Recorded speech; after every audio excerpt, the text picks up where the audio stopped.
बिस्मिल्लाहिर्रहमानिर्रहीम। अस्सलाम वालेकुम व्यूवर, मैं हूं शहबाज और आप देख रहे हैं मेरे यूट्यूब चैनल। आज हम बात करेंगे जी Help.25 mg टैबलेट के बारे में।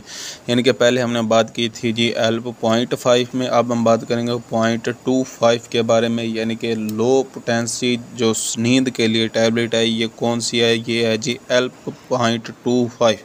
लो पोटेंसी है ये नींद के लिए और ये इस्तेमाल की जाती है ख़ास तौर पर हाइपरटेंशन में। यानी कि अगर आपको रात को सोते वक्त नींद नहीं आती तो आप ये टैबलेट इस्तेमाल कर सकते हैं, लेकिन इसका इस्तेमाल बहुत ज़्यादा नहीं करना चाहिए क्योंकि हमारे जिस्म को सिर्फ़ और सिर्फ 5 से 6 घंटे नींद चाहिए, जो कि वो जितना हम जो है सो लेते हैं। अगर आप 5 से 6 घंटे नहीं सो पाते तब जो है आपने ये टैबलेट इस्तेमाल करनी है। और इसका जो तरीका इस्तेमाल है वो है जी, एक गोली रात को सोते वक्त आपने इस्तेमाल करनी है।